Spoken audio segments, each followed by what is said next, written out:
7 минут, что ли, у меня тут времени. Я на татарском языке несколько видео сделал, на русском места не осталось сделать. Почему? Потому что мне вот на русском языке мало смотрит народу, ибо в России интернет тормозится, YouTube в отчаянном положении. И я делаю на татарском, и что удивительно, в Узбекистане смотрят и аплодируют. И когда на русском делаю, они мне вот: дядя, типа, пожалуйста, давай на татарском, мы все понимаем. Очень многие пишут с разных областей Узбекистана и сообщают, что понимают татарский, давай, дескать, на татарском языке.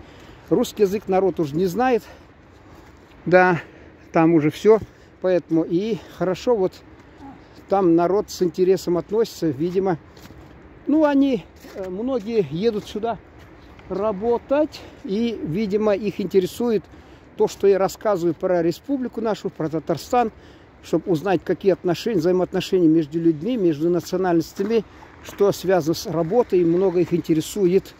К тому же, если они понимают язык, тем более.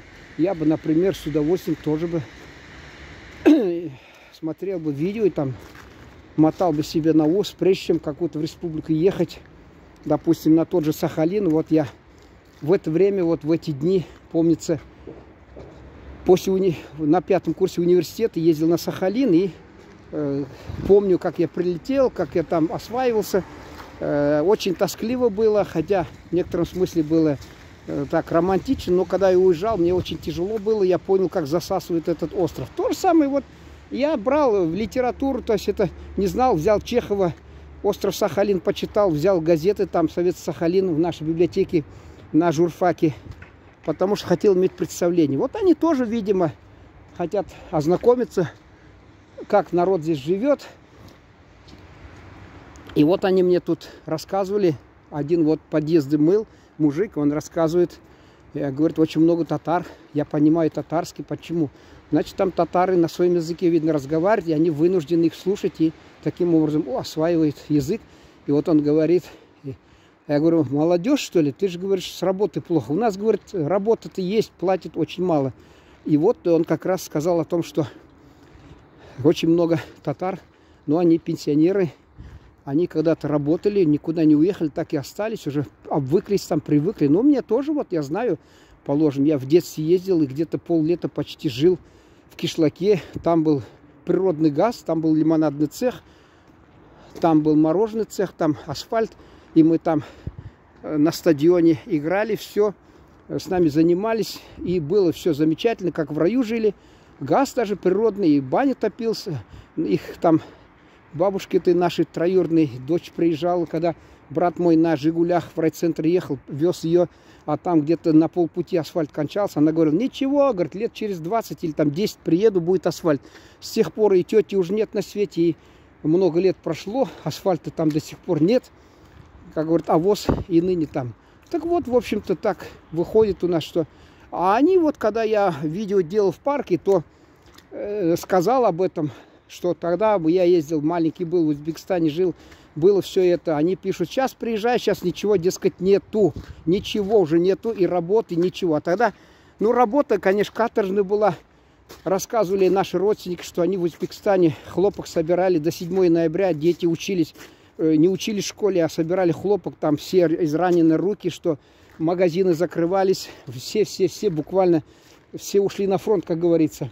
Ну, и еще, кроме этого, конечно, было много чего там. Они не могли коров держать, у них мяса не было. Наши родители посылали с первыми холодами, 5 декабря, день Сталинской Конституции, когда морозы устойчивые, наши посылали посылки туда с мясом вяленым, а они присылали нам сухофрукты. У них были сухофрукты, но мяса не было, потому что даже вот я помню, клевер негде было расти. Буквально все площади были заняты под хлопок, заставляли их там, и они ничего не имели там. В некотором отношении жили лучше, конечно, но в общем-то насчет продуктов, да, с мясом были большие проблемы тогда в советское время даже, и тяжело они жили, да, и сейчас, конечно, тоже, может быть, в некотором смысле уже сейчас хлопка не в таком количестве сажают они там уже, конечно, но это, хочу сказать, что сейчас уже ситуация несколько иная. Вот, а я на татарском несколько видео сделал. Я считаю своим долгом своим рассказать о том, о чем мои. И о том, что вот как посвятил несколько видео своих. Скоро может отключиться, так что не обессудьте. Неожиданно может случиться. Время заканчивается. Я сказал о том, что как здесь относятся, что когда они едут, здесь себя иногда и ведут слишком громко, то народ у нас не понимает, относится в лучшем случае с укоризной, в худшем случае с недоумением и в худшем случае с критикой и, как сказать, с негативом относится, когда там их молодежь себя так ведет, и они не разбираются, какой национальности, и они, приезжая сюда, должны помнить, что они олицетворяют свой народ, и здесь судят и по ним, по их поведению. И эта тема, кстати, очень такая широкая. Я на эту тему готов еще не одно видео сделать, чтобы как-то свое, как журналист, в общем-то, не оставаться равнодушным к процессам, которые у нас происходят в обществе. Ибо мы журналисты, от нас зависит и в том числе и межнациональные отношения, и того, как мы будем преподносить все это, зависит погода в доме, так скажем, межнациональная погода. Ну все, сейчас отключится у меня телефон. Секунды остались, или как? Я не знаю, или... может еще минут. Я плохо себе... Ага, вот еще минута, оказывается, есть. Я не знаю, что сказать. Я стараюсь на татарском языке говорить о том, что здесь приветствуется труд их такой, грязная работа. Вот мой там подъезд человек, браво. А на рынке, говорю, если человек торгует и при этом проявляет недюжинную там какую-то настырность и навязывает товар, это, говорю, не украшает. И на заводе работают у нас, и, допустим, где-то на разных грузчиками, строителями, это приветствуется, потому что некоторые люди сами не хотят, как москвичи не хотели на черных работах, то же самое они тоже не хотят. Все, через 10 секунд у меня время закончится, так что я тут, наверное, сворачиваться буду. Если интересно, продолжим тему, а пока всего доброго. Спасибо за внимание. Вот я что-то не пойму.